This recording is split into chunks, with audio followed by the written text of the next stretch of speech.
माता पार्वती और गंगा का झगड़ा। देवादिदेव महादेव को जगतपति भी कहा जाता है क्योंकि उनका विवाह इस संसार की शक्ति माँ पार्वती से हुआ था। मान्यता है कि शिव और शक्ति के संयोजन से ही यह प्रकृति चलती है। वे दोनों एक दूसरे के अर्धांग हैं और एक दूसरे के बिना अपूर्ण भी हैं।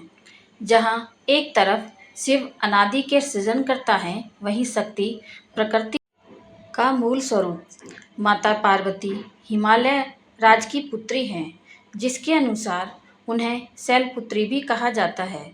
वहीं सनातन धर्म के अनुयायी ये भी मानते हैं कि देवी गंगा का अवतरण भी हिमालय से हुआ है, जिस अनुसार वे पार्वती जी की बहन लगती हैं।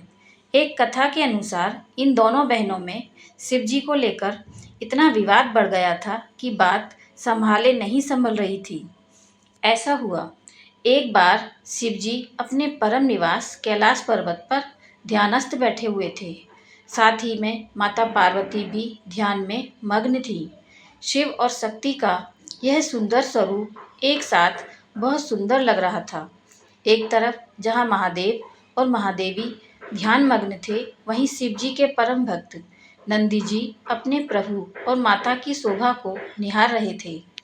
दोनों का यह सुंदर स्वरूप देख खुद ही नंदी जी के नेत्रों से आंसू बहने लगे।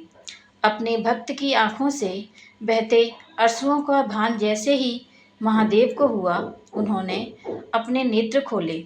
महादेव ने जैसे ही भक्त चिंता में नेत्र खोले तो उन्होंने देखा सामने ही हाथ जोड़े गंगा खड़ी थी। गंगा को देख महादेव हैरान होते हुए बोले, देवी गंगे आप। महादेव के वचन सुन गंगा बोली, हे आदि पुरुष, आपके रूप को देखकर मैं आप पर मोहित हो गई हूँ। कृपा कर मुझे अपनी पत्नी के रूप में स्वीकार करें। जैसे ही ये स्वर माता पार्वती के कानों में पड़े, वो हैरान हो गई। गंगा की ये बात सुनकर उनके नेत्र लाल हो गए और क्रोधवश वे बोल पड़ी, देवी गंगा सीमा ना लांघिए, मत भूलिए महादेव हमारे पति हैं। यह सुनकर ठिठोली करते हुए गंगा बोली, अरे बहन, क्या फर्क पड़ता है, वैसे भी भले ही तुम महादेव की पत्नी हो, फिर भी देवादिदेव महादेव शीश पर तो मुझे ही धारण करते हैं। जहाँ कहीं भी महादेव के साथ तुम नहीं जा सकती, मैं वहाँ भी पहुँच जाती हूँ। गंगा की ये बात सुनते ही माता पार्वती के क्रोध का ठिकाना न रहा। उनका क्रोध से मुख भयंकर हो गया। वे गंगा को श्राप देते हुए बोली, गंगे, तुमने मेरी बहन होने की सीमा लांघी है। मैं तुम्हें श्राप देती हूँ, तुम में मृतदेह बहेंगे। जग जन के पाप धोते धोते तुम मैली हो जाओगी और तुम्हारा ये अहम तोड़ते हुए तुम्हारा रंग भी काला पड़ जाएगा। गंगा यह सुनते ही महादेव और महादेवी के चरणों में गिर गई।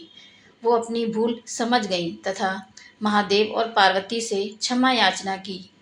तब महादेव ने कहा, हे गंगे, यह शाप तो अब फलित होकर रहेगा, पर तुम्हारे पश्चाताप से प्रसन्न होकर हम तुम्हारे शाप से मुक्ति देते हैं।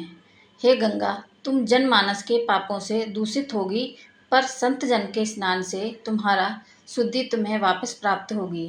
इस क्रम के बाद से ही गंगा में स्नान से पाप धुलने लगे। ओम नमः शिवाय। मेरी ये कहानी आपको कैसी लगी, मुझे कमेंट करके ज़रूर बताएं और मेरे चैनल को लाइक, शेयर और सब्सक्राइब ज़रूर करें। धन्यवाद।